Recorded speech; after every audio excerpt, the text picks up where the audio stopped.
Sir 1960 నాటి type writer. ఈరోజు మనకు కంప్యూటర్ వచ్చిన తర్వాత పూర్తిగా కనుమరుగైనటువంటి వస్తువుల్లో ఈ టైప్ రైటర్ ఒకటి. ఆ రోజుల్లో టైప్ అంటే ఈ ఎక్కువగా షార్ట్ హ్యాండ్, అదేవిధంగా హైయర్ లోయర్ అనేటువంటి పదాలు ఎక్కువగా వింటూ ఉన్నాం. ప్రతి ఒక్కరు కూడా ఈ టైప్ రైటర్తో టైపిస్టులుగా అనేక మంది ఉద్యోగాలు సంపాదించి ఈరోజు మంచి స్థాయిలో ఉన్నారు. కాబట్టి ఈ యొక్క టైప్ రైటర్ మిషన్ అనేది పూర్తిగా ఈరోజు టైప్ రైటర్ అనేది వస్తువుగా కనుమరుగైపోయింది. దానికి శిక్షణ ఇచ్చేవాళ్ళు కనుమరుగైపోయినారు. కానీ ఆ యొక్క జ్ఞానంతోనే ఈరోజు కంప్యూటర్ని మనం ఉపయోగించగలుగుతున్నాం. ఇది అత్యంత పురాతనమైనటువంటి 1940 కాలం నాటి టైప్ రైటర్. ఇది కూడా జర్మన్ టెక్నాలజీతో తయారు చేసినటువంటి టైప్ రైటర్. కంప్లీట్గా బ్రాస్ ఐటము, చాలా ఖరీదైనటువంటిది. ఇది ఈరోజు కూడా వర్క్ చేస్తూ ఉంది.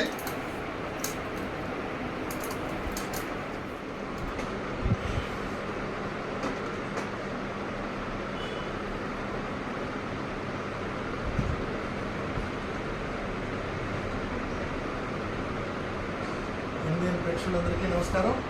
ఈరోజు నేను ఉపయోగిస్తున్నటువంటి ఈ ఫోన్ మీరు చూస్తే మీకు అందరికీ గుర్తించేది బడిపంతుల సినిమాలో జూనియర్ శ్రీదేవి బూచాడమ్మ బూచాడు బుల్లిపెట్టలో దాగాడు అనేటువంటి ఆ పాటలో ఈ ఫోన్ గురించి వివరించడం జరుగుతుంది. ఈరోజు పూర్తిగా ఇవి ఎక్కడ కూడా కేవలం సినిమాల్లో, పాత సినిమాల్లో మాత్రమే గుర్తించే విధంగా ఈ ఫోన్లు అనేటివి రావడం అనేది అత్యంత బాధాకరం. అయినా ఈరోజు నా దగ్గర ఉన్నటువంటి ఈ ఫోన్ అనేది ఇప్పటికీ కూడా పనిచేస్తూ ఉంది. దీన్ని నేను చెన్నైలో సేకరించడం జరిగింది. ఆ రోజుల్లో ఎవరో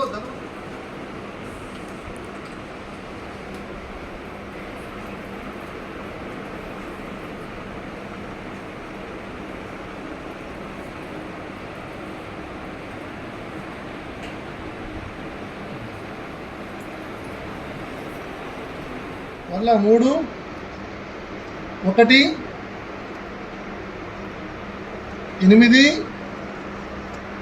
5 6 6 ఇది పూర్తిగా డయల్ చేసినప్పుడు మాత్రమే మనకు ఈ యొక్క రింగ్ అనేది పోతుంది, అవతల వ్యక్తి రిసీవ్ చేసుకునేటువంటి అవకాశం అనేది ఉంటుంది. దీని తర్వాత వచ్చింది ఒకే దాంట్లో రిసీవరు అనేది ఉండేది. రిసీవర్ నుంచి మనం కనుక గమనించినట్లయితే రెండు దీంట్లోనే ఉంటాయి. మనం మాట్లాడేది మరియు రిసీవ్ చేసుకునేది రెండు కూడా దీంట్లోనే మనము గమనించవచ్చు. దాని తర్వాత వచ్చినటువంటిది కీబోర్డ్తో వచ్చినటువంటి ఈ నెంబరింగ్ సిస్టమ్ అనమాట.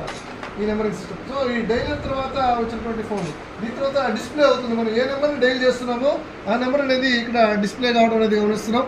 దీని తర్వాత వచ్చినటువంటి చిన్న ఫోన్స్, తర్వాత ఈరోజు ఆండ్రాయిడ్ ఫోన్స్, యాపిల్ ఫోన్స్, ఎంతో టెక్నాలజీ మారిపోయింది. అయినా కానీ అసలు ఈ యొక్క సమాచార వ్యవస్థలో ఈ టెలిఫోన్ అనేది ఎక్కడి నుంచి ఏ జనరేషన్ నుంచి ఏ